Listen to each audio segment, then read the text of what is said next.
ये है इस ड्रामा का तीसरा पार्ट। क्यूट लड़की जो नई स्कूल में जाती है जहाँ हर कोई उसे बुली करता है, लेकिन वक्त के साथ सब उसी से प्यार करने लगते हैं। पिछले पार्ट में हमने देखा था कि हमारी प्यारी जे और यूरी स्कूल फेस्टिवल में थे, जहाँ यूरी ने हिम्मत करके उसे अपने दिल की बात बता दी, मुझे तुमसे प्यार है, और साथ ही उसे किस भी कर दिया। लेकिन तभी एंट्री होती है कीफर की, जो खुद भी जे से प्यार करता है। वो दोनों को साथ देखकर भड़क जाता है। अगले दिन जब जे उठती है तो देखती है कि वो अपने कमरे में नहीं बल्कि किसी अजनबी रूम में है। उसे समझ नहीं आता वो यहाँ कैसे आई, किसने उसके कपड़े बदले और क्या हुआ पिछली रात। डर और तेज सरदर्द के बीच वो खुद को संभालने की कोशिश करती है। तभी हमें फ्लैशबैक में पता चलता है कि यूरी की हरकत से शर्मिंदा होकर वो वहां से भाग गई थी। बाद में फेलिक्स उसे बास्केटबॉल चैंपियनशिप जीतने की पार्टी में ले जाता है, लेकिन वहां का सीन कुछ और ही होता है। सब लड़के बिगड़े हुए, ड्रिंक्स चल रही हैं और माहौल पूरा आउट ऑफ कंट्रोल। तभी कीको एंट्री मारता है, वही लड़का जो जे को पहले से पसंद करता था। वो बताता है कि ये पार्टी उसके घर में हो रही है और वो खुद भी नशे में धुत है। जे को भी अंदर ले जाता है और सबको चिल करने को कहता है। अंदर सब मस्ती में झूम रहे होते हैं, कोई डांस कर रहा है, कोई बेवकूफी कर रहा है। एक लड़का फेलिक्स से कहता है, भाई इसको भी हिट कर दे, लेकिन जे शालीनता से बत्तख की तरह डांस करती है। सब हंस पड़ते हैं, खासकर फेलिक्स। तभी कीको जोर से बोलता है कि ये पार्टी फेलिक्स के लिए है क्योंकि उसने बास्केटबॉल जीता है। सब फेलिक्स के लिए चीयर करने लगते हैं। फेलिक्स। लेकिन हमारी जे को अचानक भूख लगती है। वो खाने की तलाश में घर में घूमने लगती है। तभी देखती है मीका किसी अजनबी लड़के के साथ खड़ी है। जे को लगता है कि मीका अपने बॉयफ्रेंड को धोखा दे रही है, तो वो जाकर उसे डांटती है। लेकिन सच्चाई कुछ और होती है। वो अजनबी असल में मीका का बॉयफ्रेंड ही होता है, जो पहचान छुपाने के लिए गेटअप बदल कर आया था ताकि कीफर को पता न चले, क्योंकि कीफर और कीको की दुश्मनी पुरानी है। सब तय करते हैं कि आधे घंटे में पार्टी छोड़ देंगे, लेकिन जे बाथरूम जाने का बहाना करके निकलती है और तभी एक नशे में धुत लड़का उसे देखकर अपनी गर्लफ्रेंड समझ बैठता है। वो उसके करीब आने की कोशिश करता है, पर तभी कीको पहुंच जाता है, उसे बचाता है और कहता है, ऐसे पार्टी में अकेली घूम रही हो, लोग क्या कहेंगे। मेरी पार्टी में आई और अकेली चली गई। वो उसकी फिक्र का बहाना बनाकर उसे अपने साथ टहलाने ले जाता है। धीरे धीरे उसे बार बार ड्रिंक ऑफर करता है और आखिरकार जे मजबूर होकर पी लेती है। वो फेलिक्स को लेकर जाने की सोचती है, लेकिन तभी देखती है फेलिक्स जमीन पर गिरा हुआ है, बुरी तरह से पिटा हुआ। तभी सबको पता चलता है कि ये एक ट्रैप था, इन्हें यहाँ फंसाने के लिए बुलाया गया था। फेलिक्स उसे कहता है, जय भाग जाओ, ये हमारे साथ प्लान किया गया है। लेकिन इससे पहले कि जय कुछ करे, उसे चक्कर आने लगते हैं और वो बेहोश हो जाती है। कीको हंसते हुए उसे उठाकर ले जाता है और तभी हमें पता चलता है कि उसने जय की ड्रिंक में कुछ मिला दिया था। तभी दूसरी तरफ कीफर और यूरी आगबूला होकर पार्टी की तरफ दौड़ते हैं। वहाँ उन्हें मीका और बाकी दोस्तों से पता चलता है कि कीको ने जे को किडनैप कर लिया है। उसी वक्त जे का कजिन अपनी गर्लफ्रेंड के साथ पार्टी पर पहुंचता है, जहां वो फेलिक्स को जमीन पर पड़ा देखता है। फेलिक्स आखिरी सांसों में कहता है, तुम्हारी कजिन खतरे में है, जल्दी जाओ। ये सुनते ही उसका कजिन आगबूला हो जाता है, पार्टी में सबको पीट देता है और पता चलता है कि जय ऊपर वाले फ्लोर पर है। वो अपनी गर्लफ्रेंड से कहता है, तुम भागो, मैं उसे बचाने जा रहा हूँ। इसके बाद कीफर और उसके दोस्तों की एंट्री होती है। वो सब उस जगह पहुँचते हैं जहाँ फेलिक्स जमीन पर गिरा हुआ और बुरी तरह जख्मी पड़ा होता है। सब घबरा जाते हैं और तुरंत कुक फ्रेंड से कहते हैं कि उसे बाहर ले जाओ। गुस्से से भरे कीफर और उसके दोस्त तय करते हैं कि अब बदला लेंगे। वो कीको के गैंग पर टूट पड़ते हैं, कोई मुक्का, कोई किक, चेहरे तोड़ डालते हैं, लिटरली हड्डियां छटका देते हैं। सबको धूल चटाकर कीफर और यूरी ऊपर के फ्लोर की तरफ दौड़ते हैं, जहां जे को बचाना होता है। वहां पहुंचकर देखते हैं कि जे का कजिन पहले से ही कीको से लड़ रहा है। वो उसे मार रहा है क्योंकि कीको ने जे के करीब आने की कोशिश की थी। वो लोग कमरे में घुसते हैं और पाते हैं कि जे गहरी नींद में है। कजिन बताता है कि उसने टाइम पर पहुंचकर उसे बचा लिया था और अब जल्दी से उसे यहाँ से ले जाना चाहिए क्योंकि नीचे लड़ाई और बड़ी होने वाली है। कीफर उसे उठाता है और अपने घर ले जाता है ताकि वो सुरक्षित रहे। अब सीन कट होता है। जे होश में आती है, लेकिन उसे कुछ याद नहीं। वो कमरे से बाहर निकलती है, ये देखने कि आखिर वो कहाँ है। घर बिल्कुल साफ सुथरा है, सब कुछ सधा हुआ और पार्टी जैसा कोई माहौल नहीं। तभी पीछे से एक लड़का आता है। उसे देखकर जे को लगता है कि कहीं उसे पहले देखा है। वो पूछती है, तुम कौन हो? तो बच्चा मुस्कुराकर कहता है, मैं कैफर का छोटा भाई हूँ। वो बताता है कि वो अब उनके घर पर है और उसके सारे दोस्त बाहर उसका इंतजार कर रहे हैं। जे हैरान रह जाती है, उसे पता ही नहीं था कि कीफर के भाई भी हैं। वो उसके साथ बाहर जाती है, जहाँ सब उसे देखकर खुश हो जाते हैं कि वो अब ठीक है। जे दौड़कर फेलिक्स के पास जाती है और पूछती है, तुम ठीक हो? फेलिक्स मुस्कुराते हुए कहता है कि अब वो बिल्कुल ठीक है और माफी मांगता है कि वो पार्टी में उसे प्रोटेक्ट नहीं कर पाया। फिर बताता है कि कीफर और उसके दोस्तों ने ही समय पर पहुंचकर उसे बचाया। तभी यूरी आता है और पूरी सच्चाई बताता है। कीको का असली टारगेट तुम थी जे। उसने फेलिक्स को बस एक बहाने के तौर पर इस्तेमाल किया ताकि तुम्हें फंसा सके, लेकिन शुक्र है कि हम टाइम पर पहुंच गए। जे हैरान रह जाती है। उसे विश्वास नहीं होता कि कीको उसके साथ इतना घटिया प्लान बना सकता है। वो सबको शुक्रिया कहती है कि उन्होंने उसे बचाया। बाद में यूरी कीफर से बात करता है और कहता है, देख, जे को अब और मत इन सब प्लान्स में शामिल कर। वो मासूम है और उसे पहले ही बहुत बार खतरा हो चुका है, बस उसे दूर रख। ये सुनकर कीफर आग बबूला हो जाता है, इतना गुस्सा कि उसके हाथ में पकड़ा ग्लास वो जोर से तोड़ देता है और उसका हाथ कट जाता है। उधर फेलिक्स को अब भी गिल्ट है कि जय उसकी वजह से खतरे में पड़ी, लेकिन जय उसका मन हल्का करते हुए कहती है, मैं तुमसे नाराज नहीं हूँ, मैं अपनी मर्जी से तुम्हारे साथ पार्टी में गई थी। तभी उसे कीफर का हाथ जख्मी दिखता है। वो यूरी से पूछती है कि क्या हुआ, लेकिन यूरी कुछ नहीं बताता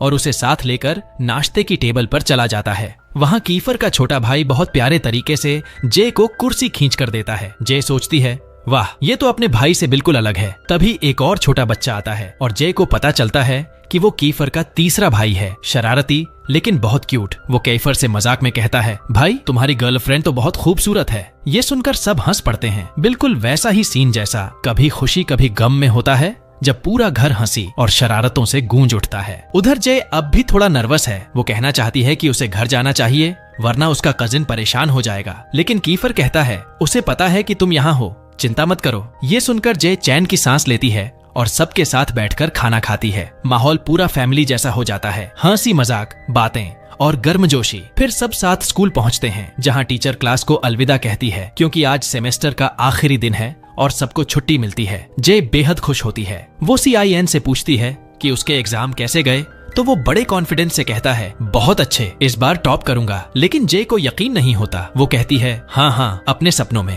पर CIN को पूरा यकीन था। वो कहता है, चलो फिर एक डील करते हैं। अगर मेरे परफेक्ट मार्क्स आए तो तुम्हें बताना होगा कि तुम्हें कौन पसंद है और तुम्हें सबके सामने उसे किस भी करना होगा। लेकिन अगर नहीं हुए तो जो तुम कहोगी मैं वो करूंगा। जे को ये चैलेंज थोड़ी ऑकवर्ड लगती है, लेकिन अंदर से वो कॉन्फिडेंट है कि सामने वाला लड़का फेल ही होगा, तो वो एक्सेप्ट कर लेती है। फिर रात को दोनों साथ पहुंचते हैं हैलोवीन पार्टी में और जैसे ही पार्टी शुरू होती है, CN अपनी चाइल्ड लाइक नेचर दिखा देता है। जे को छोड़कर छोटे बच्चों के साथ खेलने लग जाता है। हमारी जे ये देखकर हैरान रह जाती है। तभी कीफर का छोटा भाई उसे देख लेता है और थोड़ा टांग खींचने वाले मूड में उसके पास आता है। वो जे से उसकी कैंडीज छीन लेता है, लेकिन तभी कीफर आकर गुस्से में उसे डांट देता है, शर्म कर, मैंने तुझे ऐसे नहीं पाला। उसका भाई पलट कर कहता है, भाई तूने पाला ही कब है, मैं तो खुद से बड़ा हुआ हूँ। इस जवाब पर जे जोर से हंस देती है और बोलती है, सही कहा, तू तो अपने भाई पर ही गया है। फिर वो उसे कैंडीज दे देती है ताकि वो नाराज ना हो। थोड़ी देर बाद CN आता है और हाँ, ये जनाब भी किसी बच्चे से कैंडीज चुरा कर लाए हैं। तभी एक लड़का CN से बहस करने लगता है, लेकिन जैसे ही वो जे को देखता है बस नजर वहीं अटक जाती है। जे की ब्यूटी देख वो फ्लर्टिंग मोड में आ जाता है और कहता है, चलो ना एक डेट पर चलते हैं, मैं ज्यादा इंतजार नहीं करता। जे पोलाइटली मना करने की कोशिश करती है, लेकिन हमारा कीफर, जो कि थोड़े हॉट टेम्पर्ड और पोसेसिव टाइप है, बीच में कूद पड़ता है। वो जे का हाथ पकड़कर कहता है, ये मेरी फियांसे है, उससे दूर रहो नहीं तो तुम्हें कबाब बना दूंगा। बेचारा लड़का डरकर भाग जाता है। जे अंदर से खुश हो जाती है, उसका दिल तेज तेज धड़कने लगता है। वो अपने सीने पर हाथ रखती है और हल्के से मुस्कुराती है। फिर कीफर उसे बताता है कि कीको को स्कूल से निकाल दिया गया है क्योंकि उसने बहुत बड़ी गलती की थी। वो जे को डांटते हुए कहता है, मैंने तुझसे कहा था ना, उस पर भरोसा मत करना, अब से तू मेरी जिम्मेदारी है, तू वही करेगी जो मैं कहूंगा। और फिर दोनों साथ में पार्टी में घूमने लगते हैं। कीफर जूस लेने जाता है और जब तक वो वापस आता है, जे के आसपास एक और लड़का मंडराने लगता है जे सच में मैन मैग्नेट है। तभी एक नकाब पहने लड़का आकर उसे उस आदमी से दूर करता है। वो अपना नाम बताता है और जे को शॉक लगता है। उसकी आवाज जानी पहचानी लगती है, जैसे वो उसके फैमिली से कोई हो। वो पूछती है, तुम कौन हो? लेकिन वो सिर्फ उसका नंबर लेकर मुस्कुराता है और कहता है, मैं कॉल करूंगा, और चला जाता है। तभी कीफर लौट आता है और दोनों साथ बैठते हैं। कीफर नोटिस करता है कि जे मूड में नहीं है, तो पूछता है, क्या तुम मुझ पर जेलस हो? जे शर्माते हुए गुस्से में कहती है, कौन जेलस? मैं? प्लीज, कोई तुम्हें देखेगा भी क्यों, और मुझे क्या फर्क पड़ता है? लेकिन तभी एक लड़की कीफर के पास आती है और कहती है, क्या तुम मेरे साथ डांस करोगे? जे के अंदर आग लग जाती है। वो लड़की के बाल खींचने का सोचती है, मगर खुद को रोक लेती है। कीफर हाँ कह देता है, लेकिन जे को भी साथ खींच लेता है। चलो तुम भी डांस करो। जे डांस फ्लोर पर ऐसे मस्ती से नाचती है जैसे कोई परवाह ही नहीं, और कीफर उसे देखकर हंस पड़ता है। फिर म्यूजिक बदलता है। अब बजती है एक स्लो रोमांटिक धुन। काइफर मौका पकड़ लेता है, जे का हाथ थाम लेता है, धीरे से उसे अपनी ओर खींचता है और उसकी आंखों में देखने लगता है। जे का दिल जोर जोर से धड़कने लगता है, चेहरा लाल हो जाता है, लेकिन वो खुद को रोक नहीं पाती। वो भी उसकी बाहों में आ जाती है। दोनों उसी म्यूजिक पर खो जाते हैं, जैसे वक्त ठहर गया हो। उस पल में जे को सारे मोमेंट्स याद आ जाते हैं जब कीफर उसके साथ था, और उसे एहसास होता है कि वो उससे प्यार करने लगी है। वो थोड़ा झुकती है, शायद किस करने के लिए, लेकिन शर्म के मारे रुक जाती है। मगर कीफर, वो तो बैड बॉय है ना, वो आगे बढ़ता है और सबके सामने उसे किस कर देता है। जे शॉक में लेकिन अंदर से खुश, जबकि कीफर कूल अंदाज में मुस्कुरा देता है, तुम शरीफ हो, मैं नहीं। दिन के आखिर में कीफर जे को घर तक छोड़ने आता है। दोनों एक दूसरे को देखते हैं लेकिन कुछ कह नहीं पाते, बस वो ऑकवर्ड सी खामोशी। फिर कीफर धीरे से आगे बढ़ता है, जे के सिर पर एक प्यारा सा किस करता है और चला जाता है। जे ब्लश करती है, उसकी आंखों में दिल सी चमक। Clearly she is in love. लेकिन जैसे ही वो घर पहुंचती है, उसका कजिन बाहर आता है और गुस्से में कहता है, इतनी देर क्यों लगाई? जे चुपचाप अंदर चली जाती है, लेकिन रात भर सो नहीं पाती। वो कमरे में बैठकर सोचती है, अब मुझे थोड़ी डिस्टेंस बनानी चाहिए। मगर जैसे ही कीफर का मैसेज आता है, उसका चेहरा खिल उठता है। वो तुरंत रिप्लाई करने का सोचती है, दिल की धड़कनें बढ़ जाती हैं। उसी वक्त यूरी का मैसेज भी आता है, हे छुट्टियां कैसी जा रही हैं? लेकिन जे का ध्यान अब कहीं और है। उसके दिल में सिर्फ कीफर का नाम गूंज रहा है। वो जानबूझकर यूरी को रिप्लाई नहीं देती, क्योंकि उसे डर होता है कि कहीं दोनों आपस में लड़ना पड़े। लेकिन तभी उसे एक मिस्ट्री मैसेज मिलता है, उसी मास्क्ड गाय से जिसे वो हैलोवीन पार्टी में मिली थी। वो कहता है कि उसे जे से जरूरी बात करनी है, उसकी फैमिली और ब्रदर के बारे में। जे शॉक में पड़ जाती है और समझ नहीं पाती कि करे तो क्या करे। अगले दिन छुट्टियां खत्म हो जाती हैं और वो फिर से स्कूल लौटती है। वहाँ पहुँचते ही नोटिस बोर्ड पर रिजल्ट लगे हुए होते हैं। जय भी अपनी रिजल्ट देखने दौड़ पड़ती है, लेकिन सामने स्टूडेंट्स की इतनी भीड़ होती है कि वो पास तक नहीं जा पाती। तभी उसका एक क्लासमेट कहता है, थोड़े पैसे दे दो, मैं तुम्हें रिजल्ट दिखा दूं। जे मान जाती है और वो लड़का अपनी ताकत लगाकर भीड़ को धकियाते हुए उसके लिए रास्ता बना देता है। जे अपनी रिजल्ट देखकर खुश हो जाती है, लेकिन तभी उसे याद आता है सीएन के साथ किया गया बैट। वो क्यूरियोसिटी में उसकी रिजल्ट देखने जाती है और दंग रह जाती है। सीआईएन ने तो फुल मार्क्स ले लिए हैं। जे को झटका लगता है, क्योंकि इसका मतलब वो बैट हार चुकी है। वो डर के मारे उससे बचने की कोशिश करती है, लेकिन किस्मत को कौन टाल सकता है। सामने से सीआईएन आ जाता है और उसे याद दिलाता है कि अब उसे अपना वादा निभाना होगा। जय हैरान होती है कि आखिर उसने ऐसा कैसे कर दिखाया, तो वो मुस्कुराते हुए कहता है, जब मैं किसी चीज के पीछे लग जाता हूँ तो उसे पूरा करके ही मानता हूँ। वो उसे कुछ दिन की मोहलत देता है और चला जाता है। थोड़ी देर बाद यूरी आता है और जे से पूछता है कि वो उसकी मैसेजेस का जवाब क्यों नहीं दे रही थी। जे झूठ बोलती है कि वो बिजी थी और क्लास में चली जाती है। वहाँ उसकी नजर कीफर पर पड़ती है। अचानक उसके दिल की धड़कनें तेज हो जाती हैं, क्योंकि उसे डर होता है कि कहीं वो किसी को कल रात की बात न बता दे। जे जल्दी से बैग उठाकर निकलने लगती है, लेकिन कीफर रास्ता रोक लेता है। तभी सीएन भी वहाँ पहुँच जाता है और सबके सामने जे से अपने बेट को पूरा करने को कहता है। क्लास के सारे स्टूडेंट्स क्यूरियोसिटी में भर जाते हैं। सब जानना चाहते हैं कि आखिर बेट था क्या। जब सीएन उन्हें बताता है तो सब जय के चारों ओर घिर जाते हैं, ये सोचकर कि वो शायद उनमें से किसी एक को चुनेगी। जय घबरा जाती है और कीफर व यूरी दोनों खुश होते हैं, क्योंकि उन्हें लगता है कि जय उनमें से किसी को चुनेगी। लेकिन जय स्मार्ट है, वो दोनों को बेवकूफ बनाते हुए सीधा जाती है और बॉक्सर लड़के के गाल पर किस कर देती है। वो लड़का उस वक्त सो रहा होता है तो एकदम हक्का बक्का उठ बैठता है। जे कहती है, बाद में समझाऊंगी। बाकी सब लड़के शॉक में रह जाते हैं और जेलस होकर उस पूर लड़के को पीटने के लिए उसके पीछे भाग पड़ते हैं। इतने में जे के फोन पर फिर से मास्क्ड गाय का मैसेज आता है। वो कहता है कि वो उसे मॉल में मिलना चाहता है। जे तुरंत तैयार हो जाती है और स्कूल के बाद मॉल पहुंचती है, लेकिन तभी उसका कॉल आता है। वो कहता है कि वो नहीं आ सकता क्योंकि उसके दोस्त उस पर नजर रख रहे हैं। जे इधर उधर देखती है और सच में दूर से कीफर और बाकी स्टूडेंट्स उसे देख रहे होते हैं। मास्क्ड गाय तब अपनी पहचान बताता है, मैं फेलिक्स का भाई हूँ। जय शॉक में रह जाती है, क्योंकि सबको तो लगता था फेलिक्स का भाई मर चुका है। वो उससे पूछती है कि उसका भाई कहाँ है, तो वो कहता है, वो हमेशा तुम्हारे आसपास था, बस तुमने पहचाना नहीं। तुम्हारा फैमिली बहुत कुछ छिपा रहा है। फिर कॉल कट हो जाता है। जय डर और कंफ्यूजन में रोने लगती है। तभी कीफर और उसके दोस्त वहाँ पहुँचते हैं और पूछते हैं कि वो क्यों रो रही है। जे गुस्से में कहती है कि उन्हें हर वक्त उसकी प्राइवेट लाइफ में दखल देने की जरूरत नहीं है और बताती है कि फेलिक्स का भाई जिंदा है। सब हैरान रह जाते हैं, किसी को यकीन ही नहीं होता। कैफर उसे घर ले जाता है और अपनी पुरानी तस्वीरें दिखाता है जिसमें फेलिक्स का भाई भी होता है। जे तस्वीर देखते हुए इशारा करती है, हाँ वही है। सब हैरान रह जाते हैं और जे पूछती है कि आखिर उसे मरा हुआ क्यों समझा गया था। तभी यूरी सारा सच बताता है। जिस दिन हम सब स्कूल में नए थे, तुम्हारा कजिन हमारा दोस्त था। हम सब साथ में बीच गए थे। लौटते वक्त रात हो गई और हमारा एक्सीडेंट हो गया। मैं और कैफर गाड़ी से बाहर गिर गए, लेकिन तुम्हारा कजिन और फेलिक्स का भाई गाड़ी में फंस गए और वो पानी में गिर गई। लेकिन तुम्हारा कजिन किसी तरह बाहर निकल आया और हमने फेलिक्स के भाई को बचाने की कोशिश की, मगर बहुत देर हो चुकी थी। पुलिस ने कहा कि वो डूब गया होगा। तभी से सबको लगा कि फेलिक्स का भाई मर गया। जे की आंखों में आंसू आ जाते हैं। यूरी उसे वार्न करता है कि शायद फेलिक्स का भाई अब उसके करीब इसलिए आ रहा है ताकि तुम्हारे कजिन से बदला ले सके। जे डर जाती है और प्रॉमिस करती है कि वो अब उससे नहीं मिलेगी। लेकिन घर लौटने के बाद भी वो सोचती रहती है और तभी फेलिक्स का भाई जे को कॉल करता है। जे गुस्से में जवाब देती है और कहती है कि उसे सब कुछ पता चल गया है। वो पूछती है कि क्या वो उसे मैनिपुलेट करना चाहता है, लेकिन वो उसे भरोसा दिलाता है कि उसका मकसद उसे हर्ट करना नहीं है और समय आने पर वो सब कुछ बताएगा। जे का मन और उलझ जाता है और वह रात भर इस बात पर सोचती रहती है। अगले दिन उसकी नींद कम होने की वजह से वो क्लास में खुद ही सो जाती है। कीफर उसे देखता है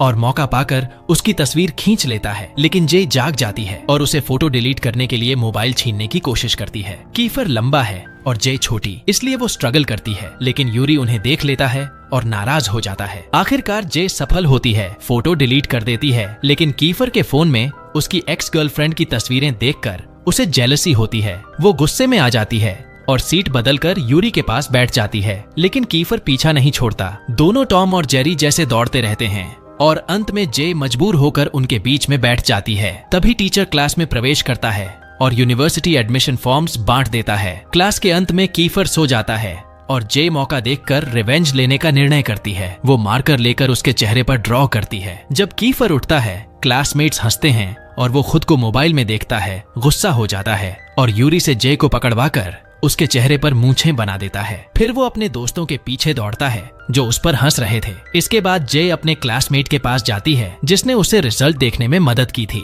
वो उसे पैसे उधार देती है और क्लासमेट खुश होकर वादा करता है कि जल्दी ही पैसे लौट आएगा। स्कूल के बाद जे घर लौटती है और पाती है कि उसका कजिन अपनी गर्लफ्रेंड के साथ बैठा है। वो जे को साथ खाने के लिए बुलाते हैं, लेकिन जे उन्हें पोलाइटली रिफ्यूज कर देती है और अकेले खाने लगती है। वो टेबल पर देखकर सोचती है कि कैसे वो किसी के साथ कॉम्पीट नहीं कर सकती, क्योंकि वो उसकी तुलना में बहुत सुंदर है। शायद इसी वजह से कीफर उसे कभी भूल नहीं पाया। अगले दिन जे स्कूल पहुंचती है और देखती है कि CAN उसका इंतजार कर रहा है ताकि दोनों क्लास में साथ जाएं। अचानक उसका फोन स्ट्रेंज नंबर से रिंग होता है। जे टेंस हो जाती है और सोचती है कि शायद ये फेलिक्स का भाई है, इसलिए वो CIN को वहां से भगा देती है और फोन उठाती है। दूसरी तरफ वही क्लासमेट होता है जिसने उससे पैसे उधार लिए थे। उसका वॉइस डरावना और अलग सा लगता है। वो अर्जेंटली पैसे मांगता है और जे पता लगाती है कि वो किंग्स ग्राउंड नामक क्लब में है। यूरी भी वहां पहुंच जाता है और क्लब का नाम सुनते ही कहता है कि ये जगह बहुत खतरनाक है, इसलिए वो अपने दोस्त को बचाने अकेला ही जाएगा। लेकिन जे जिद करती है कि वो उसके साथ जाएगी और आखिरकार यूरी मान जाता है। दोनों वहां पहुंचते हैं और पाते हैं कि यह रेसलिंग क्लब है। वहां का बॉस इंटिमिडेटिंग है और उसका निकनेम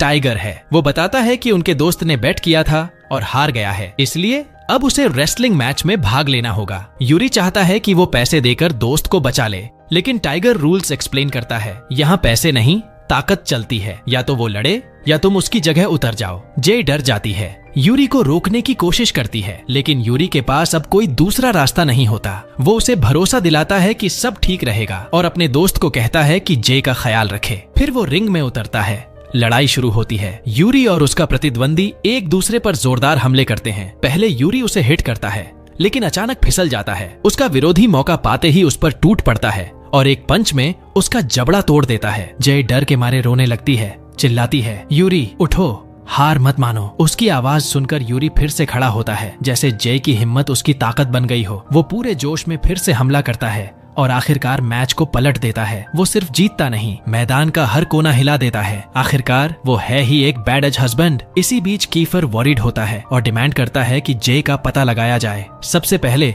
उसका हैकर फ्रेंड उसे लोकेट करता है और बताता है कि जे रेसलिंग क्लब में है। कीफर तुरंत भागता है ताकि उसे बचा सके। इस बीच यूरी अपना फाइट खत्म करता है और जे को गले लगाकर रीएश्योर करता है कि सब ठीक है। वो उसे ले जाने लगता है, लेकिन टाइगर क्लब का बॉस उन्हें रोकता है और जय को भी लड़ाई में पार्टिसिपेट करने के लिए कहता है। तभी कीफर टाइम पर पहुंच जाता है, अपने दोस्त को एक धमाकेदार पंच मारता है कि उसने जय को इस जगह तक लाकर खतरे में डाल दिया और जय से कहता है कि अगर उसे कुछ होता तो वो खुद को कभी नहीं माफ करेगा। कीफर जय का हाथ पकड़ता है और दोनों जल्दी से क्लब से निकलने लगते हैं। सिक्योरिटी गार्ड उन्हें रोकना चाहता है, लेकिन कीफर एक ही पंच में उसे ढेर कर देता है और जय को सुरक्षित बाहर ले जाता है।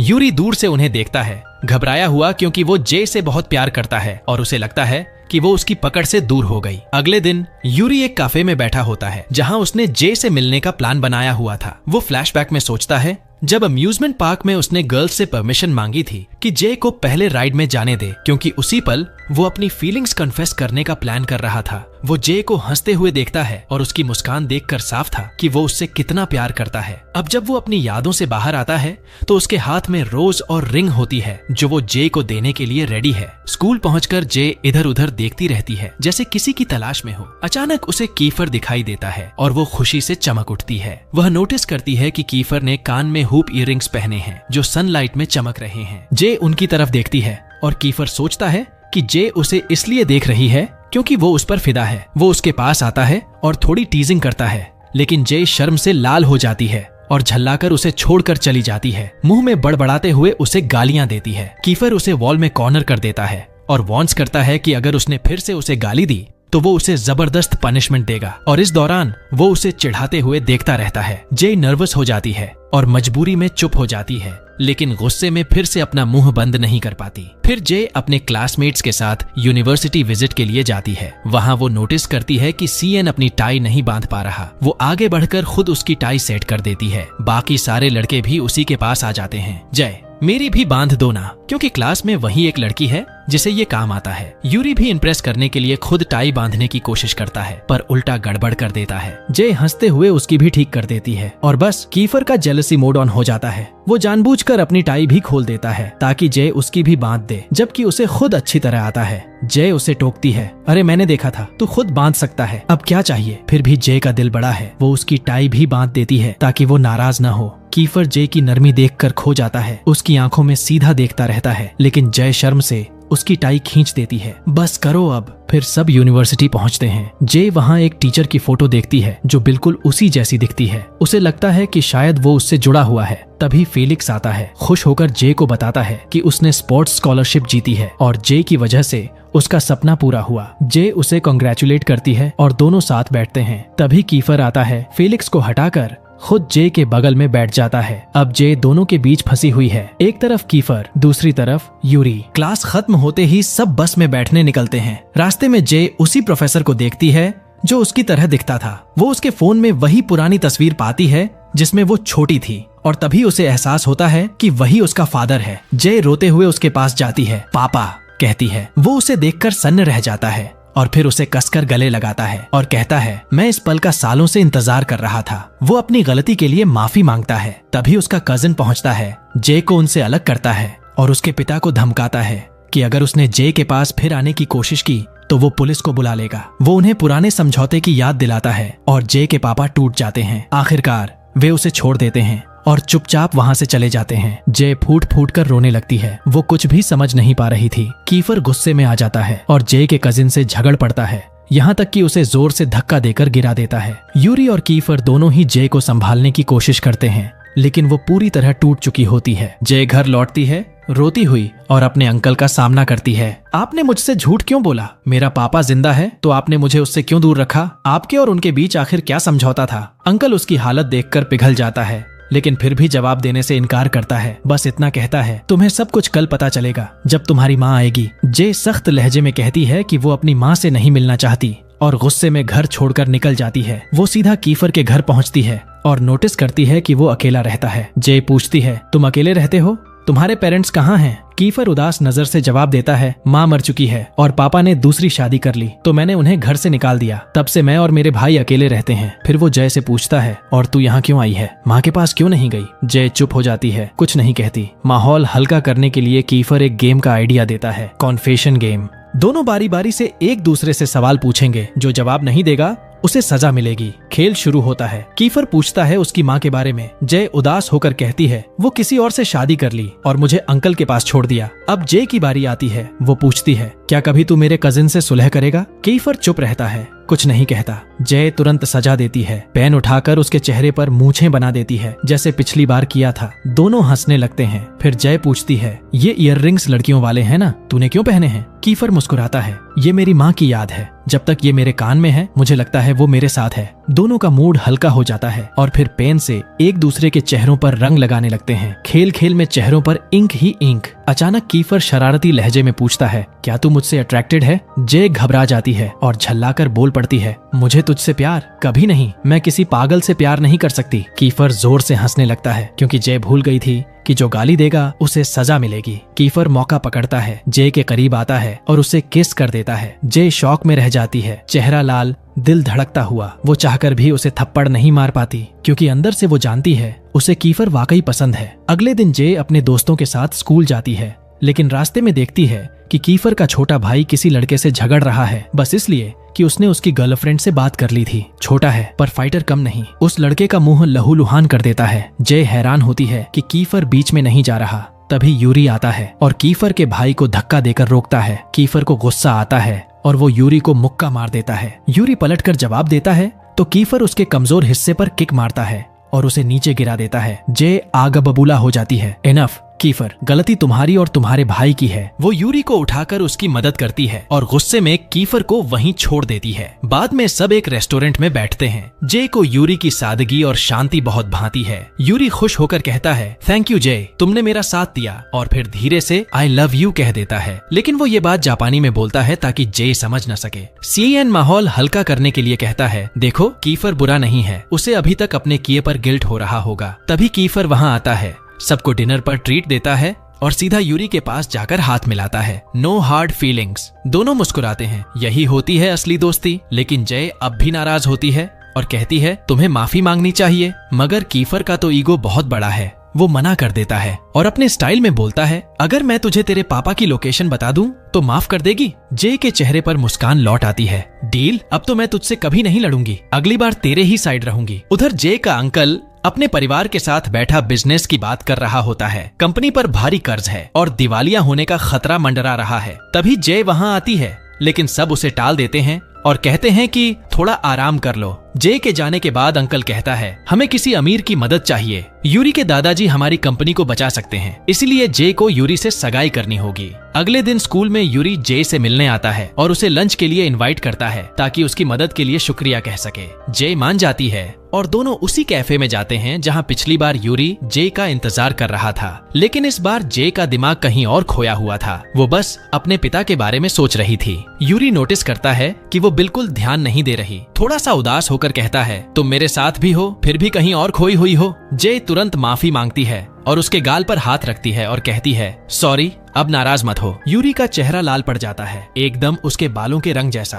तभी अचानक कीफर वहां पहुंच जाता है। जय को देखकर गुस्से में भर उठता है क्योंकि वो उसकी कॉल्स इग्नोर कर रही थी। वो जय का हाथ पकड़कर कहता है, चलो मेरे साथ, मुझे तुम्हारे पापा का पता चल गया है। लेकिन तभी यूरी भी जय का हाथ थाम लेता है। रुको जय, मुझे तुमसे एक जरूरी बात करनी है। जय असमंजस में पड़ जाती है, लेकिन फिर यूरी से कहती है, माफ करना, मैं लौटकर बात करती हूँ। यूरी मुस्कुराता है और बस इतना कहता है, ठीक है, मैं यहीं तुम्हारा इंतजार करूंगा, चाहे जितना वक्त लगे। कीफर जय को उस जगह ले जाता है जहाँ उसके पिता रहने वाले थे। वो दोनों वहाँ पहुँचते हैं। जय बेसब्री से पूछती है, क्या मेरे पापा अंदर हैं? लेकिन रिसेप्शनिस्ट बताती है कि वो आज सुबह ही सफर पर निकल गए। जय की आंखें भर आती हैं। मैं बस उनसे एक बार मिलना चाहती थी। कीफर उसे धीरे से गले लगा लेता है। रो मत, वो तुम्हें जरूर देखेंगे। दिन ढलते ढलते जय लौटकर फिर उसी कैफे में आती है और क्या देखती है, यूरी अब तक उसका इंतजार कर रहा होता है। जय शर्मिंदा होकर कहती है, सॉरी, मैं लेट हो गई। लेकिन यूरी मुस्कुराकर कहता है, कोई बात नहीं जय, अगर तुम्हारे लिए इंतजार करना पड़े तो जिंदगी भर भी कर लूं। फिर वो हिम्मत जुटाता है, एक गुलाब और एक अंगूठी निकालता है और कहता है, जय, मैं तुमसे प्यार करता हूँ, मैं तुम्हें प्रपोज करना चाहता हूँ, मैं वादा करता हूँ कि हमेशा तुम्हें खुश रखूंगा, लेकिन मैं चाहता हूँ कि तुम सोचकर जवाब दो। इतना कहकर वो चला जाता है ताकि जय पर कोई दबाव न पड़े। जय सन्न रह जाती है, उसके मन में खुशी, झिझक और उलझन सब एक साथ उमड़ आते हैं। घर लौटकर जे के मन में वही बातें घूम रही होती हैं। तभी उसके अंकल की बीवी अंदर आती है और जे के पास पड़ी अंगूठी देख लेती है। वो मुस्कुराकर जे से कहती है, किसी ने तुम्हें ये दी है तो फिर वो सच में तुमसे प्यार करता है, क्योंकि ये अंगूठी तुम्हारे साइज की है, बहुत सोच समझकर चुनी गई है। फिर सलाह देती है, जवाब देने से पहले दिल से सोच लेना। जे थोड़ा भावुक हो जाती है, लेकिन मन और उलझ जाता है। इसी बीच जय की माँ का फोन आता है। वो बताती है कि मैं दोबारा शादी करने वाली हूँ और चाहती हूँ तुम शादी में आओ। जय भड़क जाती है, आपको अब याद आई मैं आपकी बेटी हूँ? आपने तो मुझसे पापा के बारे में भी कुछ नहीं बताया, और गुस्से में फोन काट देती है। अगले दिन जय नोटिस करती है कि अंगूठी गायब है। वो नौकरानी से पूछती है, लेकिन फिर देखती है कि उसके कजिन के हाथ में वही रिंग है। वो बताता है कि उसे पता है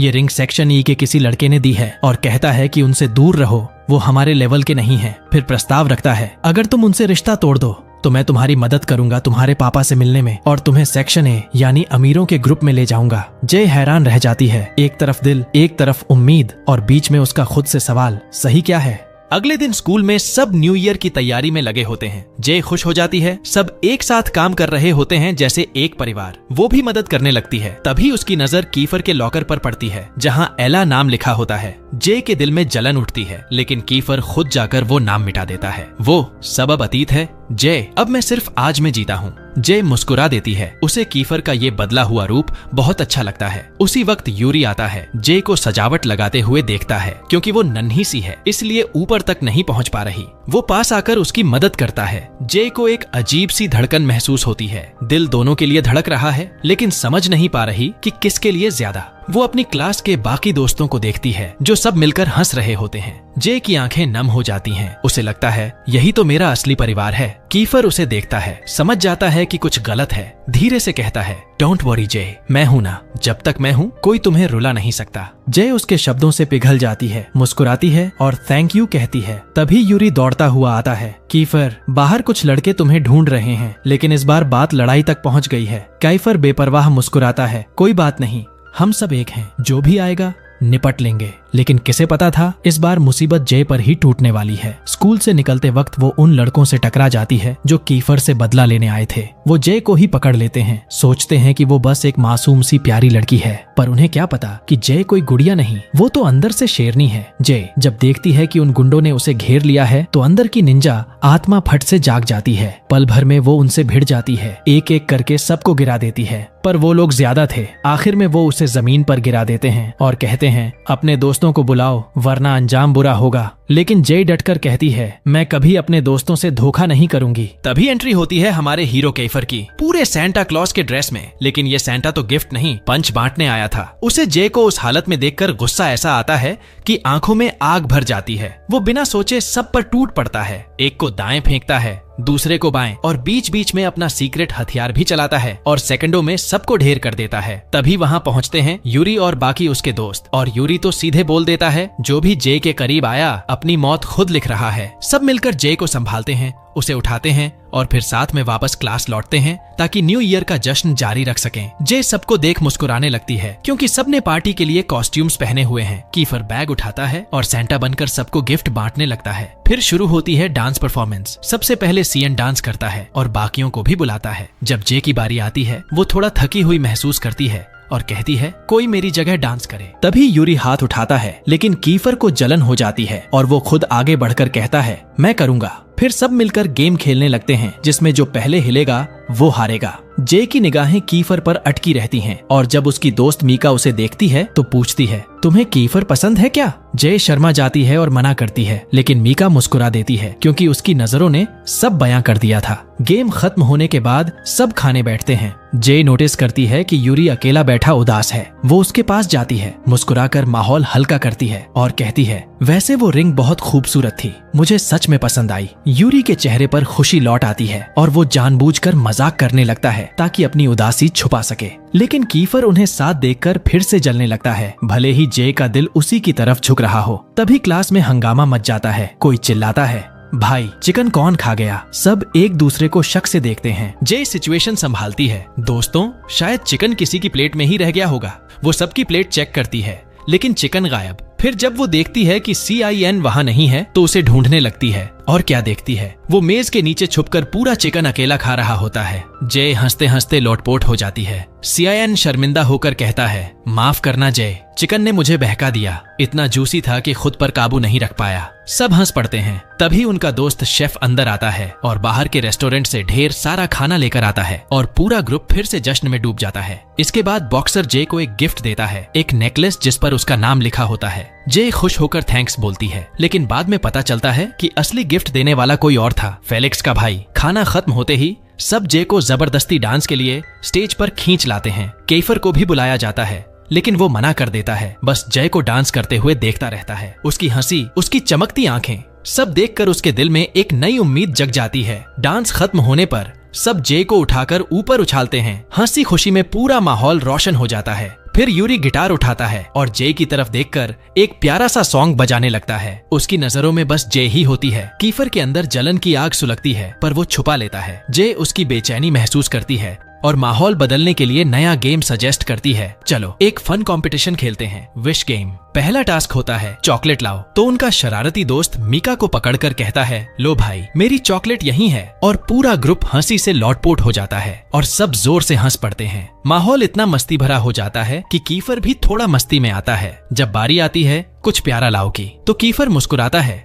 जय को उठाता है और बोलता है, इससे ज्यादा प्यारा क्या होगा। जय का चेहरा लाल हो जाता है, पर सब ताली बजाने लगते हैं। फिर वो उसे गिफ्ट देता है और जब जय खोलती है तो अंदर से निकलता है किसी का किंग साइज मजाक, इंडोमी नूडल्स का पैकेट। जय का चेहरा देखकर सबकी हंसी नहीं रुकती। यूरी तो बस वहीं बैठा जलता रह जाता है। तभी गेम में अगली रिक्वेस्ट आती है, बताओ जिसे तुम पसंद करते हो। और यूरी मौका नहीं छोड़ता। जय को सीधा अपनी बाहों में उठाकर सबके सामने बोलता है, दोस्तों ये रही वो जिससे मैं प्यार करता हूँ। पूरा क्लास शॉक्ड। जय शर्म से लाल और फौरन खुद को छुड़ाकर भाग जाती है। जाकर CN के पास बैठ जाती है ताकि माहौल थोड़ा नॉर्मल लगे। सब सोचते हैं कि ये तो बस मजाक था, लेकिन हमारे दिल तो अब तक धड़क रहे हैं। अब आती है गिफ्ट एक्सचेंज की बारी। सब अपनी अपनी गिफ्ट्स खोलते हैं। किसी को बेल्ट, किसी को हैंगर, किसी को टूटे खिलौने, और हमारे यूरी को मिलता है एक लेजेंडरी झाड़ू। पर मीका की गिफ्ट तो एकदम धमाकेदार निकलती है। उसने अपने बॉयफ्रेंड से लिपस्टिक गिफ्ट ली थी और वहीं सबके सामने उसे लगाकर गाल पर किस कर दी। पूरा क्लास चीयर करता है। वाह भाई, आगे का सोच लिया इसने। जे जब अपनी गिफ्ट खोलती है तो अंदर से निकलते हैं मेंस क्लॉथ्स। सब हैरान। जे खुद सोचती है, क्या मैं अब लड़कों वाले कपड़े पहनने लगी क्या? उसे लगता है कीफर ने भेजी होगी, पर असल में वो CN की शरारत निकलती है। वो गुस्से में भागती है और कहती है, रुक जा CIN, आज तेरे दांत अलग गिने जाएंगे।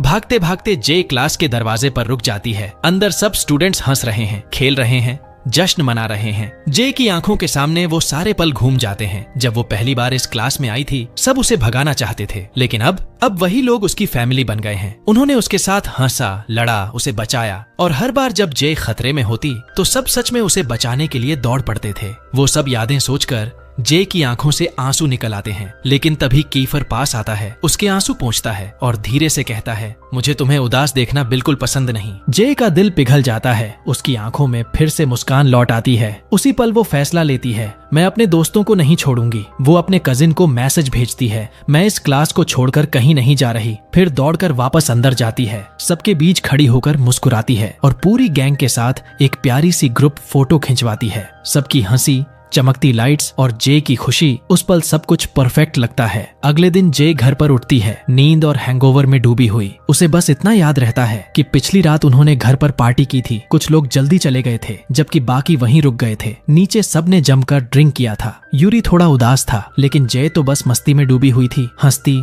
बातें करती, सबको हंसा रही थी। धीरे धीरे उसे कुछ कुछ याद आने लगता है और वो शर्मिंदा महसूस करती है। उसे एहसास होता है कि शायद कुछ बहुत अहम हुआ था, मगर वो ठीक से याद नहीं आ रहा। उसे याद आता है कि वो CIN और फेलिक्स के साथ बैठी थी, तभी सब आकर ड्रिंक करने लगे थे। सब हैरान थे क्योंकि जे आम तौर पर नहीं पीती थी, मगर उस रात वो बस यूरी का ध्यान चाहती थी। यूरी उसके और करीब खिंचता चला गया, लेकिन जे इतनी ज्यादा नशे में थी कि उसे संभालना मुश्किल हो गया। धीरे धीरे सब सो गए। जे को भूख लगी तो वो नीचे गई कुछ खाने के लिए। तभी यूरी आया और उससे बात करने लगा, उसी प्रपोजल के बारे में जो उसने पार्टी में किया था। उसने कहा कि वो तब भी बहुत खूबसूरत लग रही थी, जब वो गुस्से में थी। जे ने उसे टाल दिया, सोचते हुए कि वो नशे में है, लेकिन यूरी ने कहा कि वो सच में उससे प्यार करता है और जे बस उससे भाग रही है क्योंकि वो खुद भी कुछ महसूस करती है मगर मानना नहीं चाहती। यूरी ने उसका हाथ पकड़ लिया, घुटनों पर बैठ गया और बोला, इस बार सीरियसली बताओ, क्या तुम मुझसे शादी करोगी? जय दंग रह गई। उसने सोचा भी नहीं था कि बात शादी तक पहुंच जाएगी। उसने कहा कि वो बहुत कंफ्यूज है और इतनी कम उम्र में शादी जैसी बात नहीं सोच सकती। यूरी का दिल टूट गया और वो चुपचाप चला गया। जय वहीं खड़ी रह गई। जो कुछ हुआ था वो बार बार सोचती रही। उसे याद आया कि पिछली रात यूरी और कीफर के बीच कुछ बात हुई थी, शायद उसी से जुड़ा था ये सब। अगले दिन जब वो नीचे आती है तो देखती है कि उसकी दादी घर आई हैं। सब बहुत खुश हैं। तभी अचानक सीएन आता है। जय हैरान तो होती है पर खुश भी। वो बहुत सौम्य और अच्छा लगता है, लेकिन जब किसी ने मजाक में कहा कि क्या वो दोनों रिलेशनशिप में हैं, तो सीएन ने तुरंत इनकार किया। जे ने तुरंत बात काट दी क्योंकि सब, यहाँ तक कि अंकल भी उन्हें देख रहा था। अंकल को ये सब पसंद नहीं आता। उसे लगता है जे को पढ़ाई पर ध्यान देना चाहिए, प्यार व्यार पर नहीं। वो उसे साइड में ले जाकर समझाने की कोशिश करता है क्योंकि वो जे की बहुत परवाह करता है। उधर सीएन जे की दादी के बहुत करीब आ जाता है जो उसे दिल से चाहने लगी थी। इसी बीच अंकल अपनी वाइफ से बात करते हुए ये कबूल करता है कि उसे जे पर सख्त होने का अफसोस है, लेकिन साथ ही वो ये भी जानना चाहता है कि जे को वो अंगूठी किसने दी जो वो पहने हुए है। जे नहीं चाहती थी कि कोई, खासकर अंकल, उसके पर्सनल मामलों में दखल दे। सब कुछ चल ही रहा था कि उनके परिवारों के बीच दिवालिया होने से बचने के लिए साझेदारी आगे बढ़ाई जा रही थी। जे अपनी दादी को जूस सर्व करती है जो पूरे जोश से क्रिसमस की तैयारियों में लगी थी। सब एक साथ जुटते हैं और जे की दादी गिफ्ट बांटना शुरू करती हैं। जे भी उनके साथ बैठती है और देखती है कि सीआईएन भी वहां मौजूद है, खुश और एक्साइटेड दिख रहा है। तभी जे को उसके एक दोस्त का मैसेज आता है। उसने उसे उसके साथ खड़े रहने के लिए शुक्रिया कहा और क्रिसमस की बधाई दी। माहौल में खुशियां बढ़ जाती हैं जब सीएन सबका मूड हल्का करता है और कैलिक्स भी अपना क्रिसमस ग्रीटिंग भेजता है। जे अपने चारों ओर इतने प्यार और अपनापन देखकर सच में खुश हो जाती है। लेकिन तभी कीफर का मैसेज आता है। बस 2 शब्दों में लिखा होता है, मैरी क्रिसमस जे। बाकियों की तरह उसमें कोई झोंक या इमोजी नहीं था। जे थोड़ा निराश होती है। वो कुछ दिल से लिखा हुआ उम्मीद कर रही थी, फिर भी वो मुस्कुरा देती है। उधर कीफर अपने परिवार के साथ चुपचाप खाना खा रहा होता है, मन ही मन बीती बातों को याद करता हुआ। फिर आता है गिफ्ट खोलने का वक्त। सबको प्यारे प्यारे तोहफे मिलते हैं और सब जश्न मनाते हैं। लेकिन जब जे अपना गिफ्ट खोलती है तो उसमें एक सफेद ड्रेस निकलती है, बेहद खूबसूरत पर हैरान कर देने वाली। वो समझ नहीं पाती कि इसका क्या मतलब है और बाकी सब भी सोच में पड़ जाते हैं कि जे की रिएक्शन क्या होगी। आखिर वो अभी इतनी छोटी है। 1 हफ्ता बीत जाता है और जे कहीं नजर नहीं आती। उसकी आंटी और दादी उसे देखने की तैयारी करती हैं, लेकिन तभी जे खुद सामने आ जाती है, उसी सफेद टाइट ड्रेस में। सब हैरान रह जाते हैं। अंकल को तुरंत कुछ महसूस होता है। वो पहले से ज्यादा बेचैन लगने लगता है, लेकिन जे को समझ नहीं आता कि वो ऐसा क्यों बर्ताव कर रहा है। फिर आता है न्यू ईयर ईव, खासकर हनामिची होटल में होने वाली बड़ी पार्टी। यूरी को यकीन था कि जय वहां जरूर आएगी। पार्टी शुरू होती है और सब यूरी के परिवार से मिलते हैं। जय को सबके सामने इंट्रोड्यूस किया जाता है। वो कोशिश करती है कि वो नॉर्मल दिखे। तभी उसकी नजर कीफर पर पड़ती है। उसे देखते ही उसका चेहरा खिल उठता है, लेकिन कीफर का लहजा ठंडा और दूर होता है, जैसे अब वो पहले वाला नहीं रहा। जे थोड़ा असहज होकर ड्रिंक लेने जाती है। तभी सिंगर का परफॉर्मेंस शुरू होता है। गाना वही होता है जो कभी कीफर ने जे के लिए गाया था। वो पल जे के दिल को गहराई तक छू जाता है। उसे एहसास होता है कि कीफर ही वो इंसान है जो उसे सबसे ज्यादा समझता है। जे खुद को रोक नहीं पाती और ड्रिंक करने लगती है। तभी यूरी वहां आ जाता है और सबके सामने जे को फिर से प्रपोज कर देता है। जे के पैरों तले जमीन खिसक जाती है। अभी कुछ दिन पहले ही वो जापान से लौटा था और अब सबके सामने डांस के लिए हाथ बढ़ा रहा था। दोनों का डांस बहुत खूबसूरत होता है, लेकिन हवा में टेंशन भरी होती है। सबकी नजरें उन पर टिकी होती हैं। कीफर साइड में खड़ा सब देख रहा होता है, दिल टूटा हुआ। डांस के दौरान जय और यूरी दोनों के चेहरे पर मिली जुली भावनाएं होती हैं, खुशी भी, दर्द भी। कीफर को एहसास होता है कि वो फिर से उसे खो रहा है और अपने दर्द को शराब में डुबोता है, जबकि जय मुस्कुराने की कोशिश करती है जैसे सब ठीक है। डांस खत्म होता है, नया साल शुरू होता है और सब मिलकर यूरी का बर्थडे सेलिब्रेट करते हैं। जे स्टेज पर जाती है और उसे बर्थडे सॉन्ग गाती है। कीफर की आंखों में आंसू होते हैं। कुछ देर बाद सच्चाई सामने आती है। दोनों परिवारों की पार्टनरशिप अब तय हो चुकी है और जय और यूरी को एक कपल के रूप में पेश किया जाता है। सब जश्न मना रहे होते हैं, लेकिन जय के अंदर तूफान चल रहा होता है। उसे लगता है जैसे किसी ने उसके साथ धोखा किया हो। कीफर सैड है। जय कुछ समझ नहीं पा रही और उसे यूरी के साथ जबरदस्ती भेज दिया जाता है। उसका परिवार गिल्ट में है कि उन्होंने जय को इस बारे में पहले क्यों नहीं बताया, और साथ ही थोड़ा गुस्से में भी उन्हें लगता है कि यूरी के परिवार ने उनकी कमजोरी का फायदा उठाया। कीफर और जय दोनों टूट चुके हैं, लेकिन यूरी खुश है क्योंकि उसे आखिर वो लड़की मिल गई जिससे वो बरसों से प्यार करता था। जय बाहर से नॉर्मल दिखने की कोशिश करती है, लेकिन अंदर से वो बिखर चुकी है। उसे पता चलता है कि सब, यहाँ तक कि उसका परिवार और दोस्त भी, इस एंगेजमेंट के बारे में पहले से जानते थे। अकेली और टूटी हुई जय पार्टी से रोते हुए निकल जाती है। उसे यकीन ही नहीं होता कि क्या ये सब सच है या कोई बुरा सपना। शादी का फैसला कैसे हो गया और उसे किसी ने बताया तक नहीं। बाहर अंकल उसे रोते हुए देखता है। वो कबूल करता है कि उसे सब समझाना था, मगर मौका नहीं मिला। उसकी आवाज में अफसोस झलकता है। वो कहता है, हमारे पास कोई और रास्ता नहीं था जय। हमारे परिवार का बचना इसी पार्टनरशिप पर निर्भर था। जय की आंखें भर जाती हैं और वो बस खामोशी से खड़ी रह जाती है, टूटे हुए दिल के साथ। अंकल जैसे इंसान से तो जय को सबसे ज्यादा उम्मीद थी कि वो उसकी जिंदगी के फैसले खुद नहीं करेगा। जय टूटे हुए लहजे में कहती है, हाँ, मैंने बहुत गलतियां की हैं, सब कुछ ठीक करने की कोशिश में, लेकिन शादी के लिए मुझे मजबूर करना? मैं अभी बच्ची हूँ, मुझे पढ़ना है, काम करना है, अपनी जिंदगी खुद जीनी है। सब उसे समझाने लगते हैं कि शादी अभी नहीं होगी, बस एंगेजमेंट है, एक दूसरे को समझने का मौका। लेकिन जय के लिए वो अंगूठी उसकी उंगली पर नहीं, उसकी आजादी पर जंजीर लग रही थी। उसकी आंटी उसके दर्द को समझती है, क्योंकि वो जानती है जय ये सब कभी नहीं चाहती थी, मगर बाकी सबको लगता है यही उसके लिए सही है। सब कहते हैं बस सगाई है, बड़ी बात नहीं, लेकिन जय के लिए ये दुनिया का सबसे बड़ा बोझ था। कोई अंकल को दोष नहीं देता। सब कहते हैं कंपनी डूब रही थी और यही एक रास्ता था उसे बचाने का। अब कीफर को सब सच पता चल चुका है और अंदर से वो जानता है कि वो जय को दोबारा खोना नहीं चाहता, लेकिन अगर वो ठहरा तो उसे यूरी और सबके साथ रिश्ता तोड़ना पड़ेगा। इसलिए वो एक कदम पीछे हट जाता है। फिर भी जब उनका गाना बजता है तो उसका दिल टूट जाता है। वो खुद से कबूल करता है कि वो हमेशा अपने पिता जैसा बनने से डरता था, ठंडा, कठोर और निष्ठुर। पर उसने कभी नहीं सोचा था कि वो अपनी माँ जैसा प्यार करेगा, पागलपन से, बेझिझक, बस दिल से। और अब चाहे जो हो, वो जय को फिर कभी जाने नहीं देगा। वो सीधे उसके सामने पहुंचता है। जय घबरा जाती है और पीछे हटने की कोशिश करती है, पर कीफर रुकता नहीं। वो सीधा पूछता है, क्या तुम यूरी से प्यार करती हो? जय के पास कोई जवाब नहीं होता। वो बस चुप खड़ी रहती है, आंखों में आंसू लिए। तब कीफर कहता है, या तो जवाब दो या मुझे किस करो। जय फिर भी चुप रहती है, बस रोती है। और उसी दर्द भरे सन्नाटे में कीफर उसे किस कर देता है। शायद वो अलविदा था या शायद कुछ और गहरा। जय उसे धक्का देती है, गुस्से और उलझन में चिल्लाती है कि वो ऐसा कैसे कर सकता है इस हालात में। लेकिन कीफर फिर से उसे कसकर अपने पास खींच लेता है और एक बार फिर उसे किस कर देता है, इस बार और गहराई से, जैसे दिल का सारा दर्द उसी पल में बहा देना चाहता हो। दोनों की आंखों से आंसू गिर रहे होते हैं। तभी डिंग, लिफ्ट खुलती है और कुछ लोग अंदर आते हैं। पल टूट जाता है। दोनों जल्दी से एक दूसरे से दूर हट जाते हैं, जैसे कुछ हुआ ही ना हो। लेकिन हवा में अब भी वो जलता हुआ एहसास बाकी रहता है। जय अपने परिवार को याद करती है जिन्होंने हमेशा उसकी रक्षा की, जबकि कीफर अपने सीक्रेट से पीछा नहीं छुड़ा पाता।